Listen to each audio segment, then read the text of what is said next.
What's up? What's up? JUJUAN Buford broadcast from Detroit, hollering at the fellow go-givers here.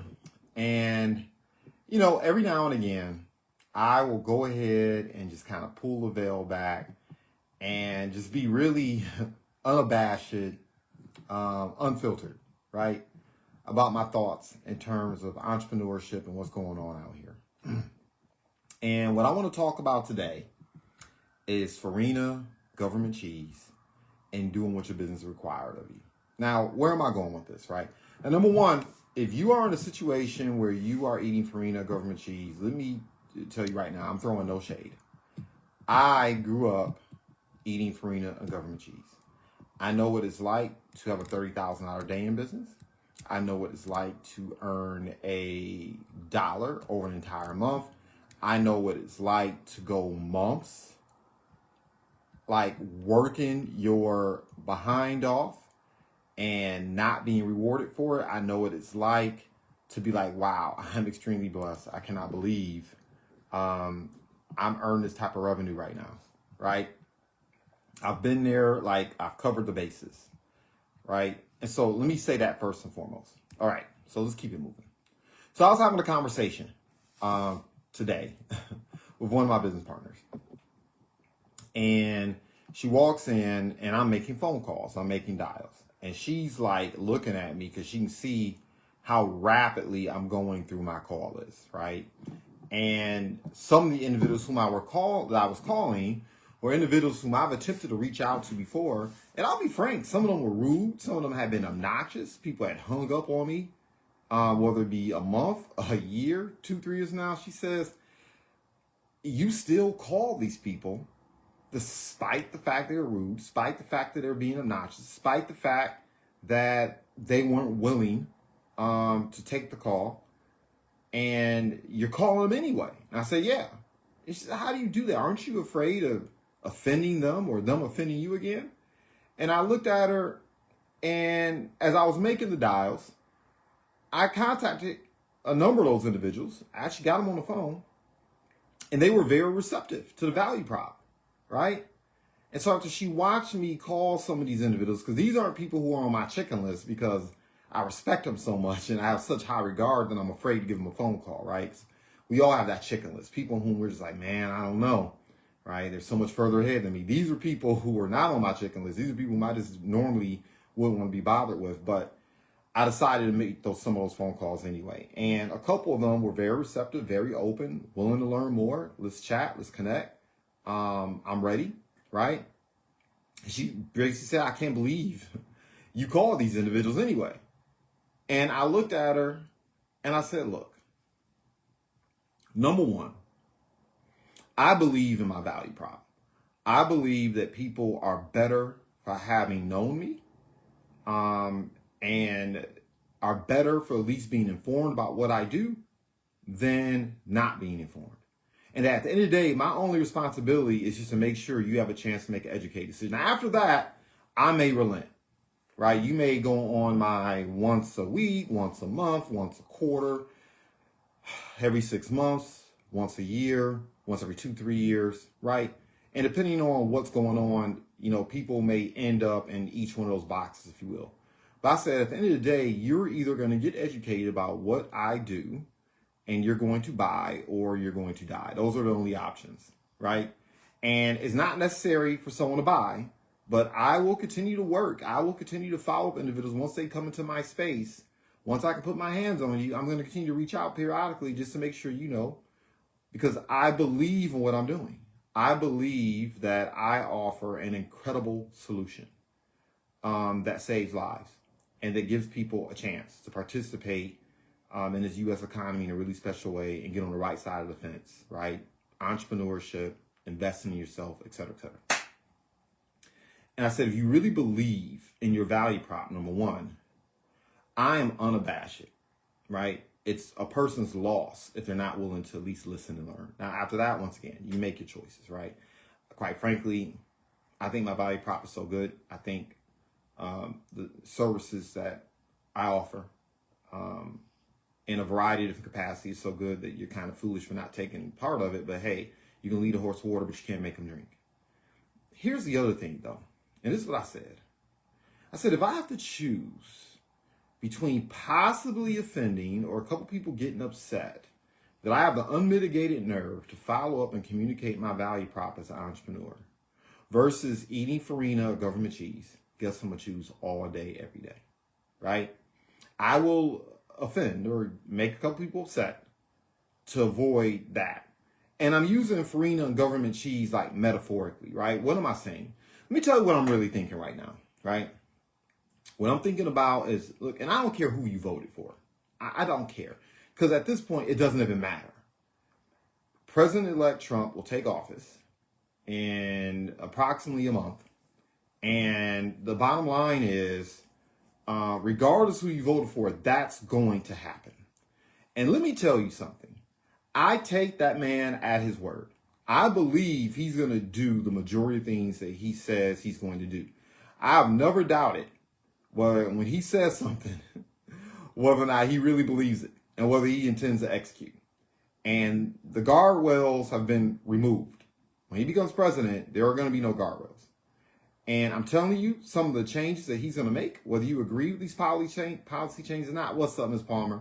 Whether you believe in these policy changes or not, when you look at these tariffs, when you look at the fact that they are serious about immigration, they are serious about deportation. In other words, they are serious about removing cheap labor from the economy.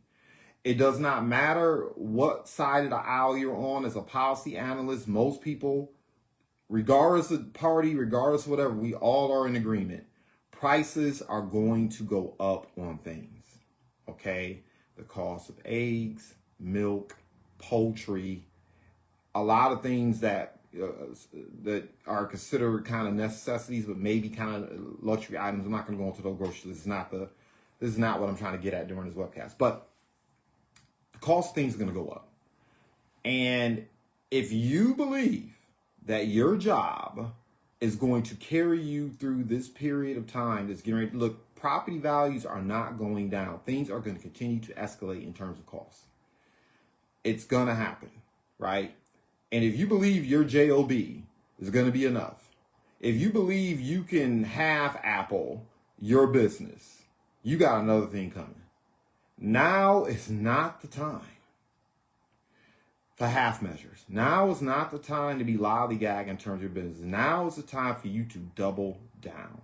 Man, get in ecosystems where people are having success. Get around people, mentors, or let people who just are intense and serious about their business rub off on you. It's time to get away from blowing time, entertaining yourself online, and going to the club and going to the bar and turning up and taking vacations for your people, because you want to take those selfies, right? You want to be out there and be a social butterfly and be known and be seen. Look, you need to put that to rest. Now, look, there are people who, quite frankly, the economy up and down, it doesn't matter. It doesn't matter. They're financially independent or they're very close to it and they're participating in the market and they've bought real estate, they're going to win. But if you don't have at least $100,000 invested somewhere, if you don't have a business or businesses, and we can have a conversation about that another time too, because quite frankly, if your main thing isn't the main thing, that is for a reason, right? A second or third thing, chances are, isn't going to fix the situation, right? I'm just being real. Anyway, I digress. I'm talking in particular for my folk that I work with on a regular basis. This message is for you. And if it lands with other people and benefits some, great, fantastic. I'm being altruistic here. But you know what I'm talking about. There's no time. Some of you are like really, I don't know how to words. Look, if you remain lackadaisical about your business, you remain nonchalant about your business, you're going to get nonchalant results. If you continue to behave casually about your business, you're going to become a casualty. And it's amazing to me that people don't see the writing on the wall. See, I remember 2008.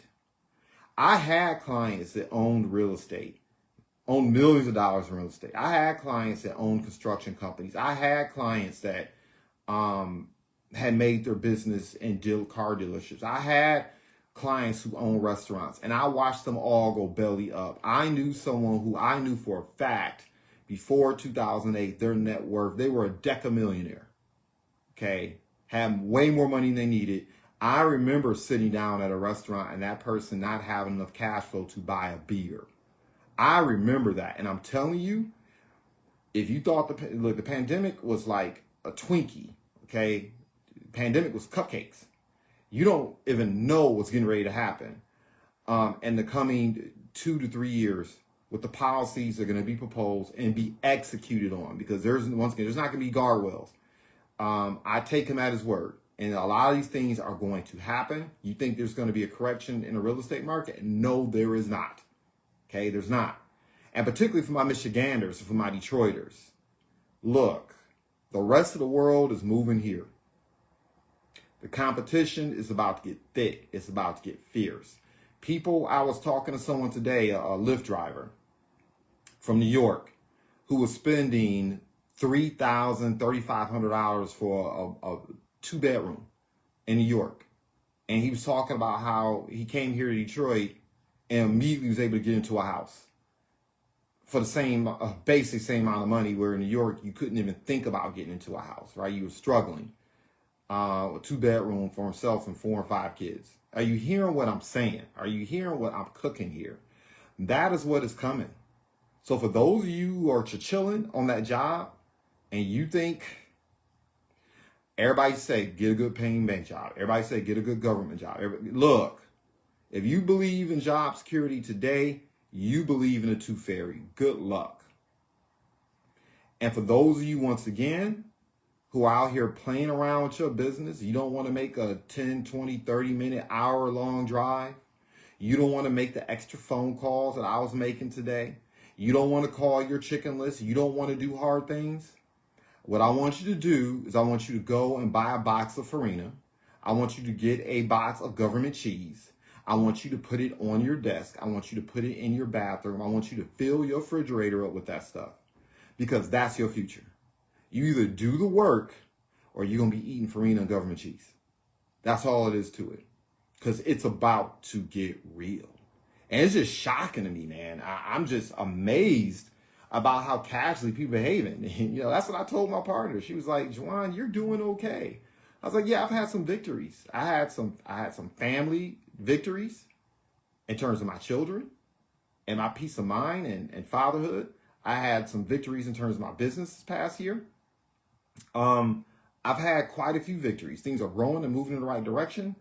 And despite the fact that things are moving in the right direction, despite the fact that things are growing, despite the fact that I firmly believe that I'm beginning a harvest season after years and years and years of proving my credibility and proving that I'm the real deal. This isn't a game. This isn't a fad. It's what I live, breathe, and believe in. It's what I'm highly, highly effective at. And the harvest is coming. I'm like, the harvest ain't good enough. I'm about to turn up. And I'm going to have a side conversation with the organization shortly about what that looks like. But I'm telling you right now, I'm getting ready to turn up.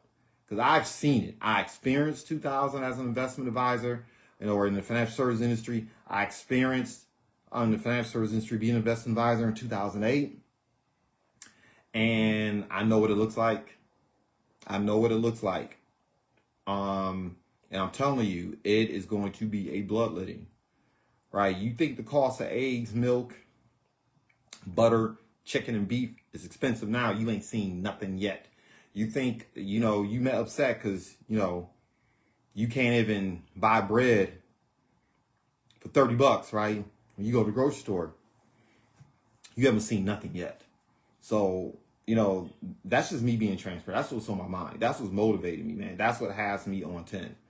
Yeah, the carrot has me on 10. I'm excited about the wonderful things that are happening. I'm very grateful. I'm very thankful because I know the cost of success is like the rent. It's due every single day, and nothing is guaranteed. So I'm very grateful and thankful for the success stories I've created for myself and the people around me. But I'll be very transparent. I'm thinking about Farina government cheese. I'm thinking about, man, if I don't double it up, if I don't get it in, even at the stage where I'm at now in my business and in my life, I'm not trying to go backwards. Not like that. So, that's just, man, and I'm sharing it because I care. If I didn't care, I'd be like, whatever. Let me just go ahead, run it up myself and handful of people and call it a day. And you all can catch that L, and you just catch that L. I'll be looking at you on Facebook, screaming and crying, going through that BS.com. But I don't want that for anybody. I don't want that for the people I work with. I don't want that for the people that I want to impact and serve. I don't want that for the community that I reside in, et cetera, et cetera, et cetera. So look, man, you need to start reading the books. You need to get your behind in the gym. You need to spend more time becoming valuable. You need to spend more time asking yourself, how can you create value for people who are already successful? Because that's where you earn the money. The bigger the problems you solve, the more you earn. And that's whether you're selling used toothpicks for 1 cent or selling $100,000 products. You still got to sit down and ask yourself, how can I create more value? And look, every extra moment of time, if you wake up and you have insomnia at 3, 4 o'clock in the morning, you start listening to music or piddling on, no, you better be doing some work until you get sleepy. I'm just being real with you. I'm not going to have this conversation with people about pampering yourself. Now is, look, okay, you wanted to pamper yourself, fine, you did it. Now ain't the time. I'm telling you, in 2025, there's going to be some changes. Now, some will argue that long-term those changes are going to be for the better. Okay, whatever. Well, conversation of the time, we talk about policy, economics. I love those conversations. I like to nerd out and stuff like that. But I'm talking about in the short term, it's going to be some pain. And you don't have to experience it. Just get it together. So, yeah, I normally don't come through like this on social media, but I felt the need to do it today.